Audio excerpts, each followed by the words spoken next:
3, 2, 1.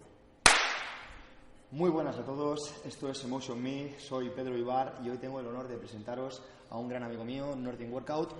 ¿Qué tal, chicos? ¿Cómo estáis? Bueno, antes de nada, muchísimas gracias por estar aquí, Nordin, lo valoro muchísimo. Muchos le conoceréis, juez internacional de calistenia, uno de los atletas más completos de calistenia, tiene tensión, tiene dinámicos, sobre todo un autodidacta y una persona que se encarga de la divulgación de este deporte y con muchísima experiencia tanto nacional como internacional. Pero me encantaría, Nordin, si fuera posible que te presentaras tú. ¿Quién es Nordin Workout y cómo te presentarías para aquellos que no sepan quién eres? Bueno, mejor de lo que lo has hecho tú ya, creo que va a ser difícil. Pero bueno, Nordin Workout, dentro de lo que soy yo, que soy Nordin y otro apellido diferente, que es el Imlahi, de origen marroquí. Nordin Workout es la persona, el personaje de redes sociales que se dedica a lo que es la divulgación y la promoción de la calistenia. Que si alguna persona no sabe lo que es la calistenia, es el entrenamiento con tu propio peso corporal. Entonces, para mí, Nordin Workout es una plataforma que se encarga de divulgar, de dar a conocer esta disciplina, de promocionarla y de que pueda llegar a muchos más jóvenes y ayudarles a adentrarse dentro de este deporte. ¿Consideras que hay alguna diferencia entre calistenia y street workout?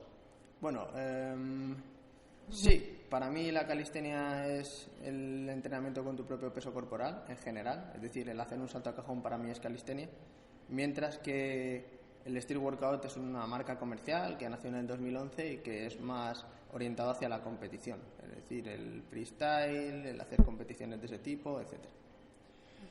Me cautiva a nivel personal tu historia, porque sí que es cierto que me suena, o creo recordar que trabajabas en una pizzería, pero dijiste que querías cambiar eso, que querías cambiar un poco tu futuro y que querías perseguir tus sueños. ¿Podrías contar tu historia? Bueno, a nivel personal, estaba estudiando y para aquella época, pues bueno, dentro de casa, obviamente la situación económica no era la mejor del mundo porque pasó lo de la crisis de 2008. Mi padre fue uno de los afectados por la construcción, tiene una empresa de construcción y también tiene una tienda y bueno, todo eso con la crisis se echó a perder y entonces mi padre dejó de trabajar, más que nada porque no con 50 y tantos años, inmigrante, sin estudios aquí en España, pues al final es difícil encontrar trabajo. Entonces yo busqué trabajo, creo que mi primer trabajo fue de comercial en una gasolinera, en la Plaza Elíptica, y lo que me dedicaba es a vender una aplicación que básicamente te ayudaba a rellenar la gasolina desde el móvil. Y luego el segundo trabajo fue una pizzería, y yo me acuerdo que trabajé en la pizzería en San Nicasio, que es Leganés, y que yo al mismo tiempo pues intentaba pues compaginarlo con YouTube, con subir vídeos, con dar a conocer el deporte, los campeonatos, etcétera. Y llegó un momento que me di cuenta de que estaba invirtiendo mucho tiempo en lo que es el Telepisa y no solo eso, sino que estaba arriesgando mi salud física y al mismo tiempo estaba diciendo, bueno, pues cualquier día de estos yo voy con la moto y me pillo un coche y adiós. Y decidí dejarlo y sin dinero, sin trabajo, etcétera, me involucré 100% al proyecto que hoy en día trabajo y al final salió bien. Que al final fue arriesgar un poco por intentar ganar mucho y bueno, si hubiese pasado todo lo opuesto, que no hubiese funcionado el proyecto, seguramente pues se me hubiese ocurrido otra idea para seguir. Que al final hay gente que cree que es arriesgar y ganar, que siempre pasa, ¿no? En las películas, arriesgas y tienes el trabajo de tus sueños. Pero al final es uno de esos intentos en los que tú arriesgas, caes, vuelves a levantarte, vuelves a arriesgar, caes y ya está. Me gustaría incidir en este tema, Nordin, porque creo que la gente se confunde a veces con el hecho de persigue tus sueños y se cree que realmente perseguir tus sueños es tienes el objetivo, vas detrás de él y lo consigues, ¿no? Y la gente se cree que eso es un camino recto. Y está claro que no es así, Nordin. No, supongo claro. Que habrás luchado mucho, sufrido mucho en silencio y... Supongo que bueno, lo más bonito y lo que más puede atraer, al final hay que entender que con este tipo de frases o dichos lo que se intenta es incentivar a las personas a que al final arriesguen, pero solo se muestra pues la cara bonita, como en la película En busca de la felicidad, que el hombre a la primera encuentra el trabajo de sus sueños. Pero al final la realidad es que no solo es así, pero que obviamente tus probabilidades sean más altas cuantas más veces arriesgas. Al final es cuantas más veces lo intento, más veces más probabilidad tengo de hacerlo. Si solo lo intento una, pues mi probabilidad es baja. Si lo intento 1001 veces, pues tendré más probabilidad. es a donde quería llegar, que no se trata de llegar a la primera, sino de si realmente es tu sueño vas a seguir detrás de él. Si evidentemente simple era un capricho, pues Eso es. lo dejarás pasar. Me gustaría que me hablaras un poco de a qué te dedicas, Nordin, qué proyectos tienes y sobre todo de los proyectos que tienes del futuro, ¿cuál te ilusiona más? Bueno, a nivel personal, al final he estudiado de alta autónomo y como todos los autónomos de aquí en España somos multiservicio, hacemos varias cosas al mismo tiempo. Entre YouTube, tengo promociones con marcas, tengo también, hago trabajos audiovisuales de vez en cuando, luego también tengo algunas inversiones hechas en ciertos proyectos pequeños. Que es lo que pues al final con pequeñas cosas vas juntando de diferentes fuentes de ingresos y al final tienes un ingreso mensual que te permite estar estable. Y luego de proyectos de futuro tengo dos en los que estoy trabajando. Uno de ellos es abrir un gimnasio con socios míos que les conocerá a la gente, Iván, Óscar, etcétera, que es el gimnasio Berserkers, que está bastante avanzado y que me hace bastante ilusión, sobre todo por tener un centro de referencia en el que la gente pues pueda acercarse y conocer la disciplina. Y luego también una marca de ropa, que ya tenía una antes y ahora la estamos evolucionando y la sacamos pronto, que eso está un poco más retrasado, pero sí que me hace bastante ilusión. Y al final esos son los dos proyectos más que son materialistas, ¿no? Y luego ya a nivel personal, pues crecer un poco más el proyecto de Nordin Workout, me gustaría lanzar una aplicación, bueno, al final son pequeñas cosas que van sumando a lo que ya tenemos. Y además siendo una persona que relativamente joven. ¿Qué edad tienes tú, Nordin? 22, hago 23 el 10 de septiembre, así que si lanzáis el podcast antes podéis felicitarme, si no, pues podéis felicitarme de forma atrasada, no pasa nada. Si os dais cuenta, Nordin a nivel empresarial está más avanzado que muchas personas con 30 años. Sabría seguramente hablar de negocios cuando hay muchas personas que a lo mejor están estudiando una carrera y realmente están empezando a aprender. ¿Qué consejo le darías a las personas que están aprendiendo ahora mismo en la universidad?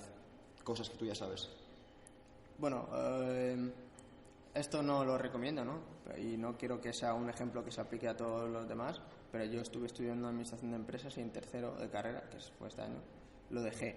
No porque considerase que la carrera no te enseña cosas que te van a valer, porque hay mucha gente que dice que bueno, que deja las carreras porque no les enseñaba lo que necesitaban, sino porque considero que mediante la aplicación práctica que podría darle a lo que es el mundo empresarial iba a aprender mucho más que la aplicación teórica. ¿Qué me refiero con esto? Yo quería abrir una empresa, quería hacer el hecho de trabajar dentro del mundo de los negocios y en vez de estudiarlo desde fuera directamente pues me lancé y aprendí desde dentro. Al final tú puedes saber mucho de calistenia desde fuera, puedes saberte todos los movimientos, pero probablemente sepas mucho más si los intentas y los practicas. Creo que al final el hecho de acercarte mucho más al mundo, de vivirlo, de vivir la forma en la que se vive el mundo de los negocios te va a enseñar bastante, y hay cosas que no te van a enseñar dentro de la carrera, como las habilidades sociales, tratar en el mundo de los negocios, lo entre comillas sucio que puede ser en el mundo de los negocios, chantajes, la competición, la competitividad, todo eso no te lo van a enseñar en la carrera, te van a enseñar la teoría, y que la teoría es realmente importante, pero al final tú puedes ser muy buen empresario, saber muy bien de contabilidad y llegar a alguien y destrozarte a nivel moral y ganarte simplemente de esa forma, competir contra ti. Entonces hay varias facetas que solo vas a aprender compitiendo contra otros empresarios y solo vas a aprender dentro del mundo de los negocios. Sabemos que no solo haces calistenia, de hecho te estaba preparando en EcoBat. Un saludo para Eneco. ¿Es importante el trabajo con cargas de cara a la mejora en calistenia o es contraproducente? Depende. O sea, no quiero ser extremista en ninguno de los ámbitos. Obviamente, cuanto más grande estés a nivel muscular y sobre todo en tren inferior, más, entre comillas, malo vas a ser en calistenia. Pero no significa que por ello tengamos que evitar el trabajo con cargas. Puedes llegar a un equilibrio perfecto entre ambas, en la que tienes un cuerpo bastante hipertrofiado y al mismo tiempo puedes mantener esa funcionalidad que te da la calistenia. Sí es cierto que no vas a poder ser Kyle Green y hacerte una full planche, porque no son objetivos compatibles, porque al final una de las leyes del entrenamiento es la especificidad, y cuanto más específico seas dentro de un deporte, mejor serás. O sea, si yo quiero ser el mejor calisténico del mundo, solo haría calistenia. Pero si tú quieres ser el mejor culturista, también solo harías culturismo. No te pones a hacer full planche un mes antes de una competición. pero intentar compaginar entre ambas pues te hace ser un poco bueno en ambas cosas. Y quizás si tu objetivo principal, que es lo que digo, elegir entre todos ellos objetivos uno principal, pues quizás el entrenamiento con cargas, y de hecho yo lo corroboro a nivel personal, te puede ayudar en ciertas posturas y ciertos movimientos de la calistenia. ¿Le das mérito a las personas que son capaces de entrenar la pierna fuerte y hacer calistenia? Sí, claro. Al igual que se la doy a personas que tienen un cierto tipo de línea o de factores antropomórficos peores que otro. Por ejemplo, una persona de 1,90 que mide 1,90 con extremidades bastante largas es mucho peor que una persona de 1,50 con extremidades largas pero piernas pequeñas. Entonces, al final, como en todos los deportes, para este deporte sí que puedes nacer con ciertos factores genéticos que te van a favorecer. Al igual que para Men's Physique, si no tienes la línea, no tienes la línea, da igual lo que hagas. Al igual que para ser corredor, si tus fibras son de otro tipo, da igual lo que hagas. Puedes ser muy bueno, puedes mejorarlo, y por eso mismo le doy el mérito, ¿no? Pero no significa que considere que uno es mejor que otro. Sí que veo que cuesta, es sacrificio, pero al final lo que uno tiene por un lado, el otro lo tiene por otro. Te doy el ejemplo, hay gente que tiene mucho talento y que pueden venir 3 veces al parque y hacer cosas que hay gente que lleva años, pero hay gente que tiene el trabajo duro, y el trabajo duro también es algo que no naces con ello, pero que sí que es un don o una dote que puede competir contra el talento. Y bueno, ya quien tiene los dos, pues adiós y nos despedimos. Totalmente de acuerdo. Me gustaría saber si ves televisión.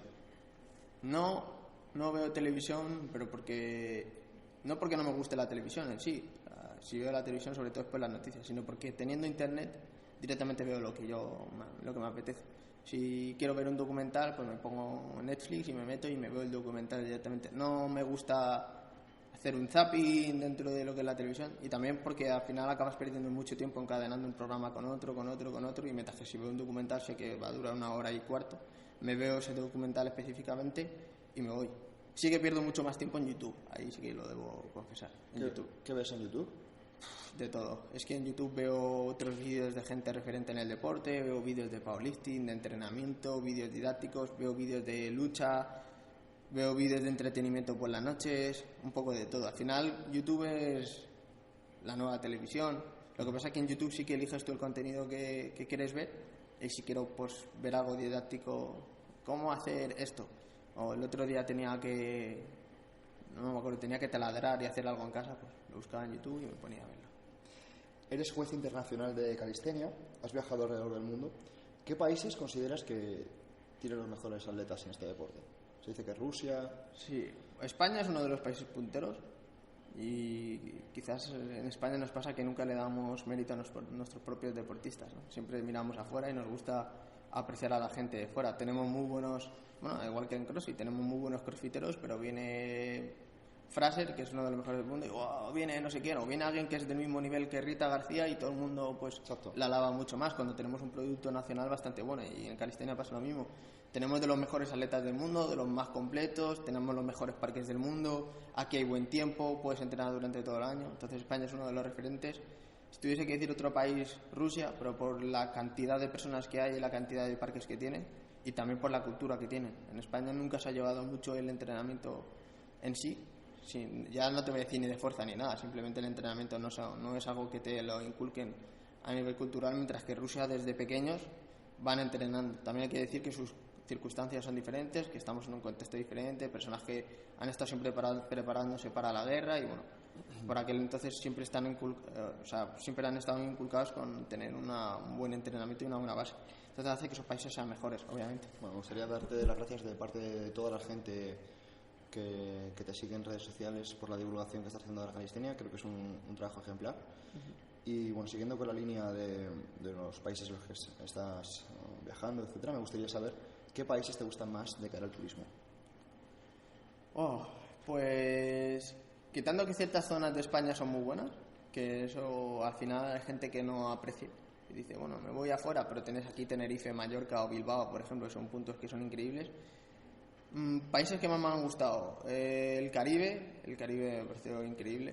El Caribe es un país, justo estuve cerca de Haití, de las islas del Caribe y tal, República Dominicana, etcétera, y entonces al final esas zonas son zonas de paraíso que son increíbles. Chile me gustó mucho, Chile, sobre todo también tengo muchos seguidores de Chile, pero Chile me gustó mucho, es como otro lugar distinto como España hace 20 años, ¿no? Las mismas, o sea, los mismos edificios, etcétera, pero con muchísimo que recorrer, un país enorme. Luego Egipto también me gustó mucho, el hecho de que toda tu vida ya se está estudiando sobre los egipcios, las pirámides, faraones, etcétera, y luego verlo en persona, que impresiona 10 veces más que verlo tal. Y Dubái me gustó mucho. Has estado hace poco en Egipto y creo que hiciste un transbordo en Estambul. Sí. Creo que tienes una anécdota muy, muy curiosa sobre un calabozo y me gustaría que hablaras sobre ella. Bueno, justo en Turquía, cuando estaba haciendo escala pasando de Egipto para volver a España, no es que me tuvieran detenido como tal, estuve en el calabozo, pero porque tenía que esperar a coger el siguiente avión, que era el día siguiente. Los motivos: hace 4 años me pasó lo mismo, exactamente en el mismo punto, en Turquía. Sabemos que hay mucha gente en España y en el sur de Marruecos, o sea, en el sur norte de Marruecos, el sur de España, que en su momento, cuando estaba toda la guerra de la yihad, había muchos jóvenes que les engañaban, pues ofreciéndoles una gran cantidad de dinero, hablamos de 10.000, 15.000, 30.000 euros, por ir a Siria a combatir. Había empresas, mafias, que se dedicaban a eso, a llevar a jóvenes a combatir, pues en esas guerras, ofreciéndoles dinero. Mucha gente lo intenta unir al Islam, como que el Islam te dice que hagas una yihad, etcétera, cuando eso es mentira. El Islam no te alenta lo que es hacer la guerra, pero al final coges a jóvenes sin estudios, sin trabajo, sin futuro, que están aquí en España pasándolo mal, pasando hambre, les ofreces 15.000 euros para ayudar a toda su familia, y entonces deja de ser un motivo religioso y pasa a ser un motivo económico. Me voy y les venden la idea de que vas a ayudar a tu familia, vas a ayudar a tu religión, a tus hermanos musulmanes. Obviamente, si tú fueses culto, entenderías que esto no es así, que no deberías hacerlo y harías tu propio juicio de valor y entenderías que por 15.000 euros ir a jugarte la vida no es dinero, ¿no? Pero, bueno, pues aprovechando que existen este tipo de jóvenes, esas mafias los cogen y los mandan para Siria. Y uno de los puntos a través de los cuales lo mandan es Turquía. Pasan a través de Turquía la frontera hacia Siria, que es ahí donde estaba la guerra. Entonces yo en 2000, no me acuerdo, pero no sé si hace 3 o 4 años tenía un intercambio de ciertos jóvenes en el que pues, se presentan ciertos proyectos sociales, una convivencia de 15 días en la cual pues, los jóvenes emprendedores en el mundo del ámbito social ofrecen sus ideas y crean diferentes proyectos, y al final la idea es crear un proyecto entre todos y presentarlo a una fundación muy grande de Alemania. Iba con un chico para allá y fue justo la época en la que más alto estaba el índice de jóvenes que estaban yendo. Entonces yo llegué ahí y me dijeron: oye, dice tu gobierno que tú no puedes entrar, tal cual, literal, que te devolvemos en el siguiente avión. Y me pasó lo mismo. Estuve una noche entera en el calabozo compartiendo pues con gente de Palestina, que simplemente por ser de Palestina no les van a dejar en la vida entrar en otros países, gente de Jordania, gente de Siria, gente que probablemente sí que de verdad estuviese practicando la yihad, que eran terroristas de verdad. Y bueno, pues me tocó pasar la primera noche ahí. La verdad que esa noche sí que fue un poco dura, porque impacta, ¿no? Ver todo eso de verdad. Había familias que estaban separadas de una pared a la otra y tenían que hablar a través de la pared. No te trataban especialmente bien. La comida, no había comida. No te dejaban llamar por teléfono. Esos derechos que tenemos aquí de una llamada no los tenemos. Y este año, como me pasó eso, pues probablemente se quede en el sistema. Y este año, pues al volver a intentar entrar, porque tenía que quedarme una noche porque perdimos el avión y pues necesitas pasar con el visado para quedarte en el hotel de que te pone el avión. Intenté y me dijeron, no, el sistema dice que no te deja pasar, y me vuelven a hacer la misma. Me quedé la misma noche en el calabozo y al día siguiente fui. Llegué aquí a España, pregunté, oye, ¿qué está pasando? En España no sabe nada, no tengo ningún tipo de antecedente de ningún tipo. Además me espero la policía, porque avisan, te registran el pasaporte y te lo tiene que entregar la policía del país al que llegas, que es tu país natal, que es aquí en España. Ahí llegó la Policía Nacional, me preguntó, oye, ¿qué te pasó? Muy raro, no tienes ningún tipo de antecedentes. Y bueno, ahora estoy yendo a la embajada de Turquía para solucionarlo y sobre todo por poner una denuncia y intentar quitar ese tipo de historias. Pero bueno, al final es un perfecto ejemplo de lo que pueden llegar a ocurrir con los estereotipos que tenemos. De hecho, me gustaría, hablando de que tienes ascendencia musulmán del norte de África, saber si has sufrido algún tipo de discriminación, aparte de lo que estás comentando, por ello. Bueno, quizás más de pequeño sí que lo puedes llegar a notar. En YouTube sí que suele haber algunos comentarios, pero bueno, esos ni me afectan ni los puedo entender. Pero discriminación de ese tipo como tal, cuando ya siendo mayor, no. No, porque primero soy una persona que así de primeras hablo bastante bien el español, me sé defender bastante bien. Si alguna persona tiene algún tipo de discriminación conmigo, sí que puedo llegar a responderle y dejarle en evidencia. Y de segundas, en el ámbito en el que me muevo son personas bastante similares a mí. Entonces nunca me ha pasado que tenga que tal. Sí que es cierto que un día fuimos a hacer la gracia y entramos en casa Pepe y me miraron todos mal. Pero bueno, al final es ir a buscar donde hay. Pero no suelo tener ese tipo de discriminación. Y la verdad que el ambiente, por lo menos, o mis redes sociales, sí que suelo tener bastante apoyo y que la gente entiende y comprende. Al final, en el deporte creo que hay muy poco racismo, entre comillas, y discriminación por donde seas, y que al final da igual de donde seas. En el deporte, sobre todo, entiendes que vas a entrenar con personas de diferentes sexos, religiones, razas, y que eso da igual. Que lo importante es lo que estás haciendo dentro de ese gimnasio, o sea, dojo o en el parque, da igual. Has hablado de la experiencia en Dubái. Es un país con mucha proyección de trabajo. ¿Tienes alguna anécdota que contar de esta experiencia, de ese país? Bueno, Dubái me parece que es un país que tiene mucha proyección de trabajo, que es cierto que crea mucho empleo, pero sí es cierto que viviendo ahí puedes llegar a ver las dos facetas de Dubái. La gente solo ve los edificios, los coches, el dinero que puede llegar a ganar, que es bastante. Al final, hay mucha gente que derrocha dinero, pero también hay que ver que solo el 9% de la población tiene todo el dinero, que son los locales, que son los árabes, que es muy difícil conseguir el visado de residencia, tienes que pagar cierto dinero, etcétera, que nunca vas a poder tener la nacionalidad de Dubái. La nacionalidad de Dubái, o sea, de los Emiratos, por mucho que pagues no la vas a tener, o naces ahí o no naces, que ellos tienen ciertos privilegios y que los protegen así.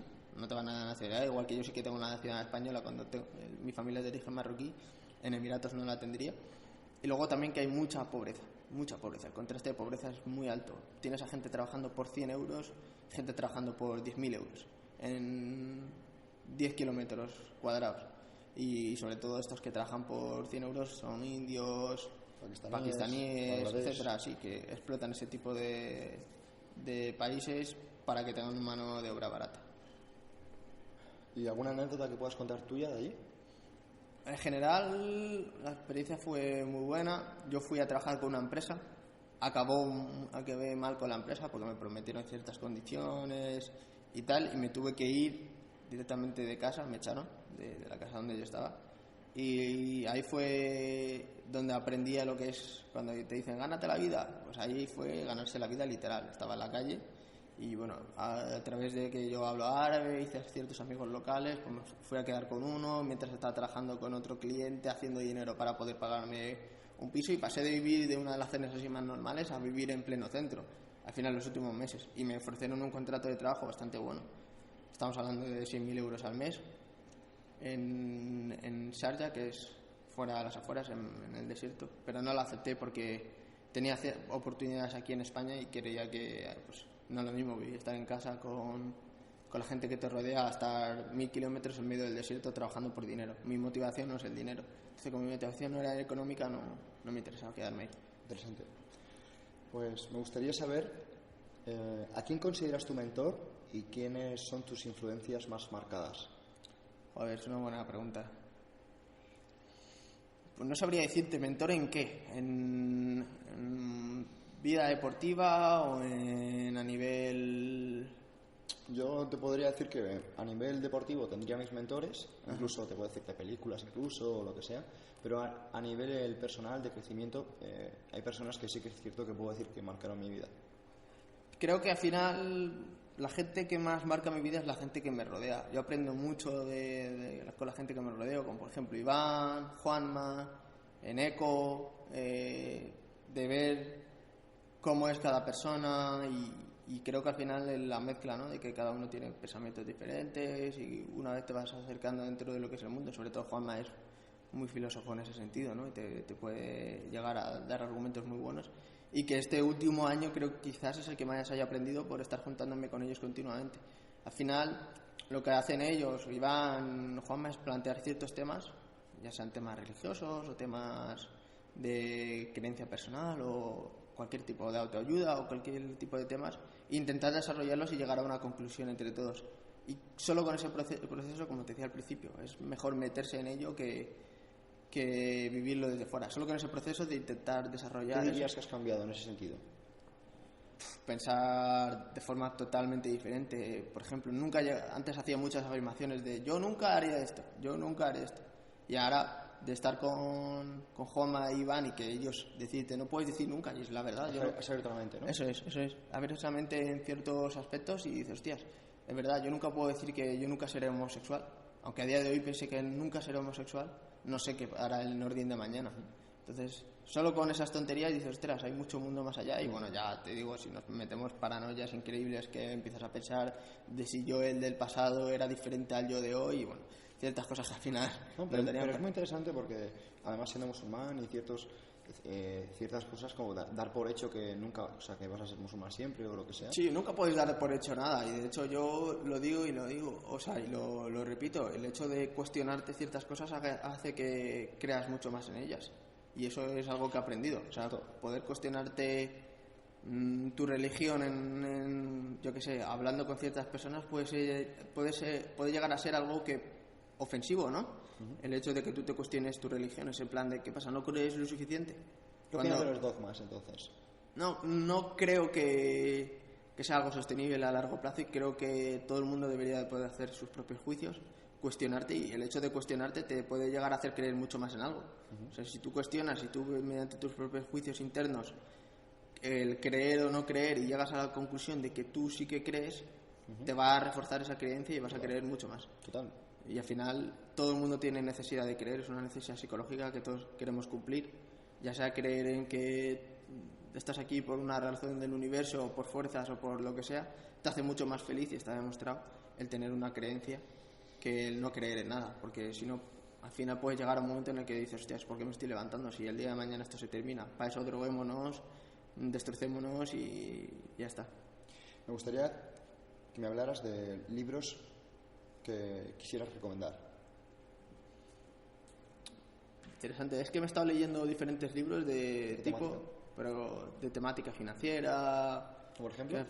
Por ejemplo, hace poco me leí el de Lean Startup, que lo recomendaba a todo el mundo. Está guay, un poco denso, si no sabéis un poco del mundo de las empresas, pero está muy bien. Luego también había uno que era Adictos al Marketing, que era como te enseñaba cómo las marcas conseguían que su producto fuese Interesante. adicto, como por ejemplo Facebook, Apple, etcétera, las diferentes estrategias que utilizaban. Padre Rico, Padre Pobre es un libro que recomiendo, que lo había escuchado muchas veces, que tú lo habías leído y tal. Y luego, sobre todo, veo muchos documentales. Es que me gusta mucho más el formato de verlo visual que tal. O vídeos en YouTube, en los que hay un canal que es filosofía con no sé qué, no me acuerdo qué era, pero era todo de filosofía y te explicaban ciertas cosas que estaban bastante chulas.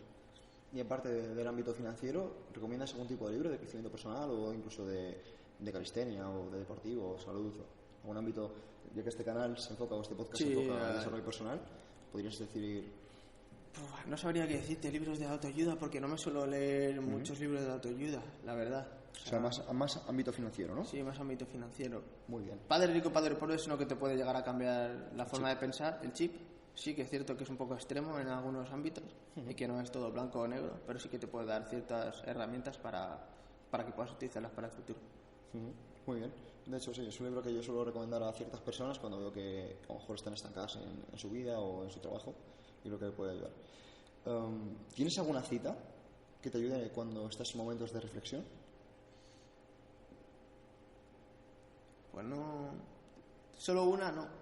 O sea, podría, depende del momento, pues si tienes más de una o incluso la primera que se te venga a la cabeza. Claro, por ejemplo, hay una que escribí hace poco que la puse en Instagram, que era de darle tanto el tiempo al tiempo se nos va la vida. Y es verdad, o sea, siempre estás haciendo algo y cuando le dices a una persona, oye, estás perdiendo mucho tiempo en ello, tal, y te dice, no, tiempo al tiempo. Y no sé hasta qué punto nos la estamos tomando en plan, estoy haciendo todo lo que puedo y ya es cuestión del tiempo, o es, ya mejoraré y ya lo haré más adelante.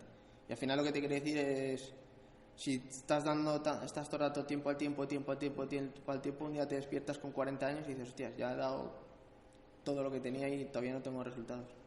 Al final, ese es el pensamiento que tengo recurrente, ¿no? Hace poco vi un documental que era de las MMA justo, que es la UFC, que bueno, que al final ahora mismo está conocido, y uno de ellos decía que él estaba peleando y peleaba y ganaba cifras malas de dinero, y que pensaba que nunca iba a llegar a ser rico o conocido entre ellos, y que decía que lo que le atormentaba a él es que si un día me levanto y tengo 50 años y toda mi vida ha sido una broma, y estoy intentando y corriendo detrás de algo que nunca va a llegar, y eso es algo que todo el mundo que tiene sueños se lo ocurre una vez. Dice, hostia, si estoy perdiendo el tiempo en esto, y si un día no da resultados y estoy corriendo. Y eso pasa porque todos tenemos una idea del éxito bastante equivocada. Al final... ¿Cuál es la tuya? Yo creo que el éxito es algo inalcanzable, y al final creo que vas a ser mucho más feliz cuando disfrutas del proceso de ponerte diferentes objetivos. El día de mañana para mí mi idea de éxito es full planche, y cuando llega el full planche, ¿qué pasa? ¿Ya se acaba todo? No, pones un objetivo un poco más lejano. Y al final lo divertido no es el resultado.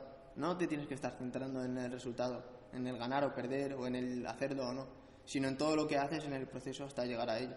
Que eso es lo que a mí más me gusta. De hecho, lo he dicho varias veces, yo soy adicto al proceso. A mí me gusta entrar en diferentes áreas, ya sea deportiva o ya sea trabajos o lo que sea, en lo que yo me siento inferior y pueda llegar a convertirme en alguien bastante bueno, porque me gusta el proceso de cambiar de 0 a 100, no el resultado de he llegado aquí hasta aquí, porque si solo me gusta el resultado, en el momento en el que llego ya no hay nada más. ¿Crees que a nivel educativo hemos sido mal educados en esto de disfrutar el proceso, que nos han enseñado más en la meta? Creo que es a nivel cultural, más que educativo, depende del país en el que estés, te van a enseñar ciertas cosas o no. Si tú estás en Alemania, probablemente tengas una diferente cultura a la que estás en España. Aquí en España nos gusta sobre todo el resultado, tener coche, casa, marido, mujer y dinero. Todo eso es material y es el resultado de algo. Pero nadie te va a decir, míralo, todo lo que trabajó Juan hasta que llegó a comprarse su casa. Eso es el proceso. A mí me llama más la atención el proceso, cómo has llegado hasta aquí, no qué has hecho. A mí también.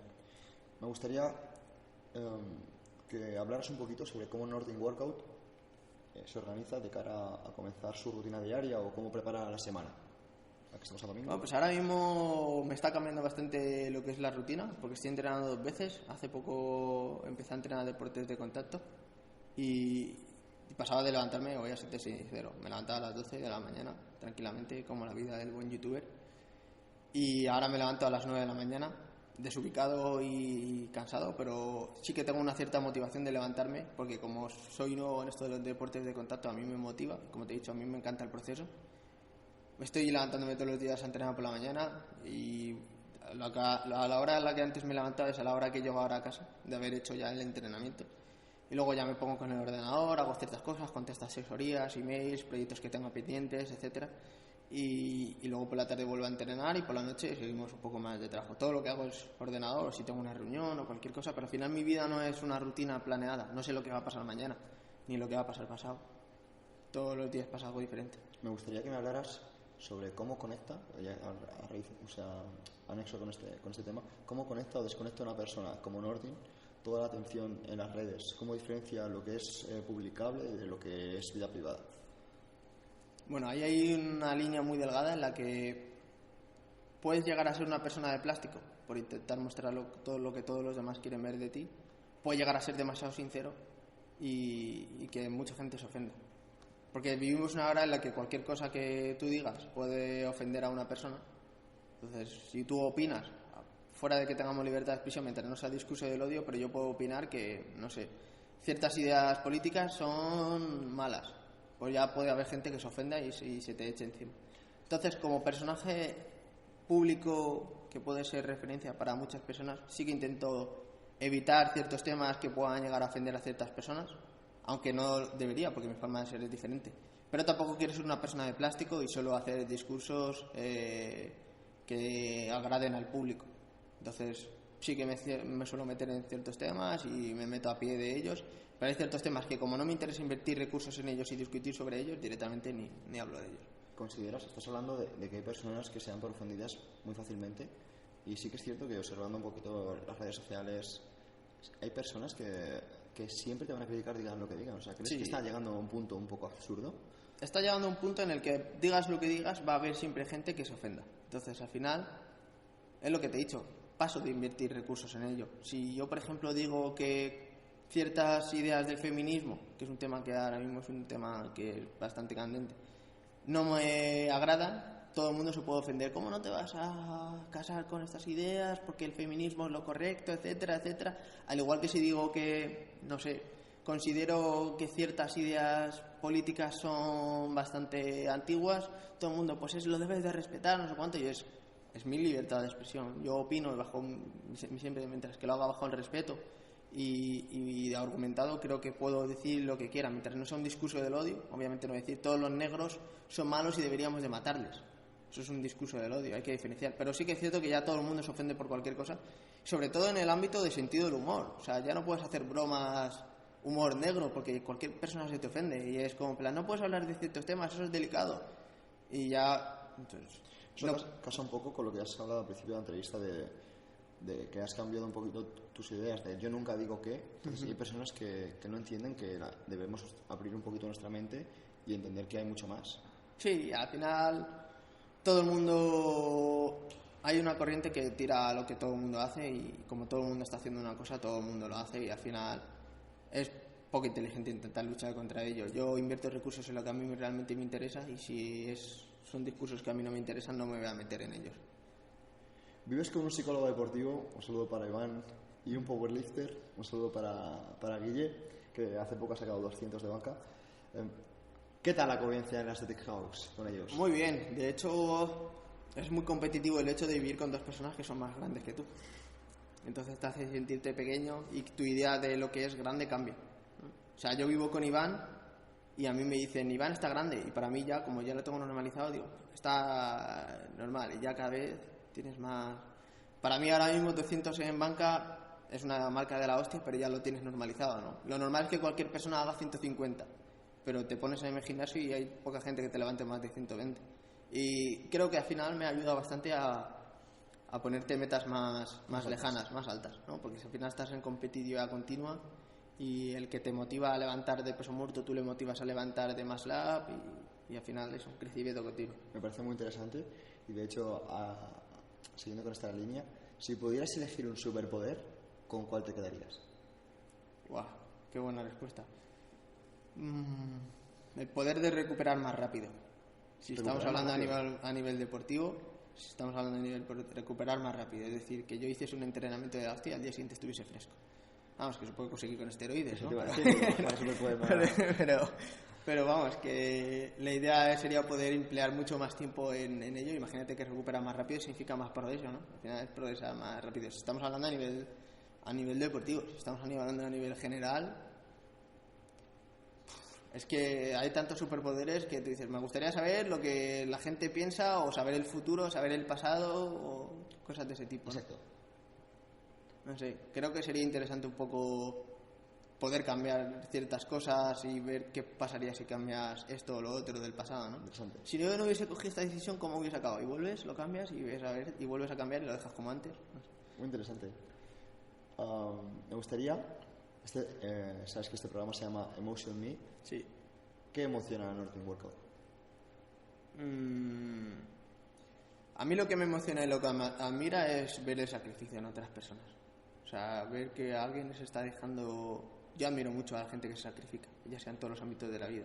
Veo, por ejemplo, a Iván levantándose para caminar todos los días, sufriendo, pasando hambre, yéndose a dormir con hambre y tal, y me emociona el hecho de ese sacrificio, de que haya personas que tengan un objetivo y que hagan todo y más por conseguir ese objetivo. Al igual que se lo decía a Marta el otro día, había un chico en el gimnasio que sale a correr y corre un ritmo de la hostia y todos los días viene con disciplina y entrena y le ves súper disciplinado. A mí eso es algo que admiro, el sacrificio, el hecho de dar más de lo que la gente espera porque algo realmente te motiva y te gusta.